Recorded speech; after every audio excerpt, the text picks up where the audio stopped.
जे आम्ही कायदे करत असतो, मंत्रिमंडळ आहे जे या ठिकाणी या कायद्याची अंमलबजावणी करण्यासाठी निर्णय घेत असतं, परंतु शेवटी या राज्यातल्या 3 कोटीपासून 13 कोटी जनतेला जो न्याय देण्याचं काम या 50-60 वर्षात कुणाकडून झालं असेल तर खऱ्या अर्थानं प्रशासनाकडून झालेलं आहे, हे आपल्याला या ठिकाणी मान्य करावं लागेल.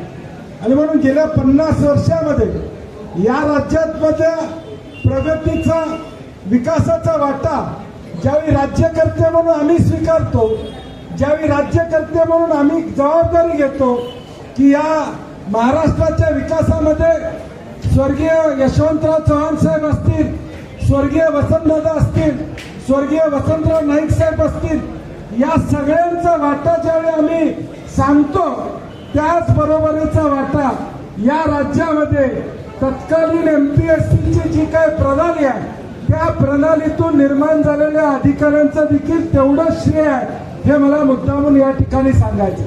मी हे सांगण्यामागचं कारण एवढंच आहे, मी विधिमंडळामध्ये सुद्धा बोललो, त्यावेळी सुद्धा सांगितलं की 50 वर्ष या राज्याचा विकास झाला, 50 वर्ष हे राज्य ध्येय धोरणावर या ठिकाणी चाललं, त्या MPSCच्या ऑफलाईन परीक्षेमधून निर्माण झालेल्या अधिकाऱ्यांच्या माध्यमातूनच या ठिकाणी झालेलं आहे, हे आपल्याला विसरून या ठिकाणी चालणार नाही.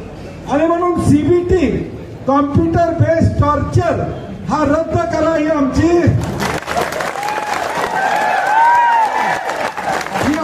सातत्यानं भूमिका या ठिकाणी राहिलेली आहे. आणि म्हणून त्यावेळी देखील विधिमंडळामध्ये जवळजवळ 30-35 मिनिटं तुमचं म्हणणं मांडण्याचं काम, या राज्यातल्या भविष्य काळातल्या विकासाची गाडी ज्यांच्या हातामध्ये येणार आहे त्या अधिकाऱ्यांचं तुमचं भविष्य मांडण्याचं काम आम्ही विधिमंडळामध्ये प्रामाणिकपणे या ठिकाणी केलं.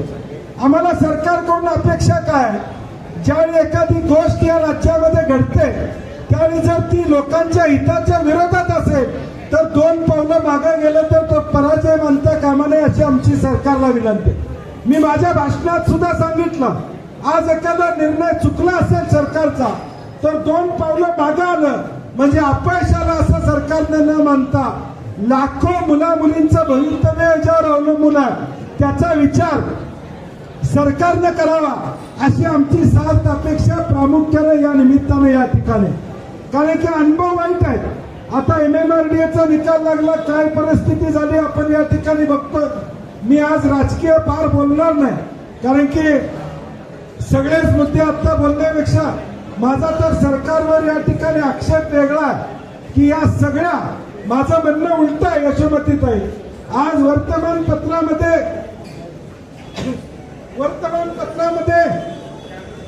अनेक जाहिराती येतात, तिथे चूक काय या ठिकाणी होते, MPSCच्या नियमामध्ये चूक का होते. आज माझ्याकडे गेल्या 10 वर्षामध्ये MPSCची भरती झाली, निकाल लागत नाही, कोण कोर्टात गेले, असे अनेक शिष्टमंडळ माझ्याकडे येत असतात. मी अनेकदा अनेकांना मदत करतो, परंतु माझा आता सरकारवर एक आरोप आहे आणि मला त्या आरोपात तथ्य वाटतं एवढ्यासाठी की सरकारला नोकर भरती करायची नाही असं माझं स्पष्ट मत. हे जे आज लॅक्युनास जे MPSCच्या मध्ये त्रुटी ज्या दिसत आहेत, ह्या त्रुटी जाणून बजून ठेवल्या जातात जेणेकरून उद्या भरती या ठिकाणी करायला लागू नये. आज प्रमोशनच्या माध्यमातून पूर्वी किती टक्के जागा भरल्या जायच्या, आता त्या प्रमोशनची टक्केवारी कितीवर गेली,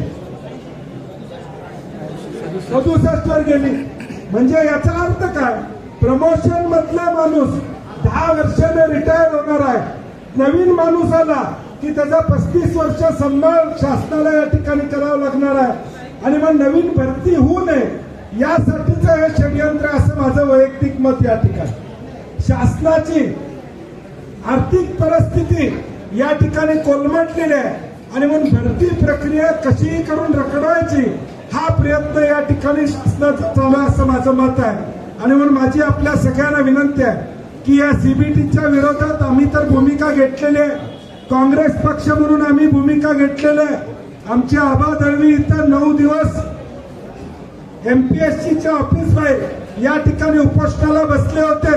त्यामुळे काँग्रेस पक्ष म्हणून तुमच्या इच्छा आकांक्षा ज्या या ठिकाणी पूर्ण करण्याचं स्वप्न तुमचे आई वडील बघतायत, तुम्ही बघतायत, घरची परिस्थिती चांगली नाही तरी देखील आई वडील महिन्याला इथं पैसे पाठवायचं काम या ठिकाणी करतायत. सरकारला आमचं म्हणणं हेच आहे की या सगळ्या युवक आणि युवतींच्या आकांक्षेवर पाणी फेरू नका. जर आम्हाला मान्य नसेल तर त्या निर्णयाची अंमलबजावणी तुम्ही करू नका. आता 1 वर्ष स्थगिती दिली ना, म्हणजे 1 वर्ष भरती नाही, म्हणजे आता हे ऑफलाईन कसं ते करणार का?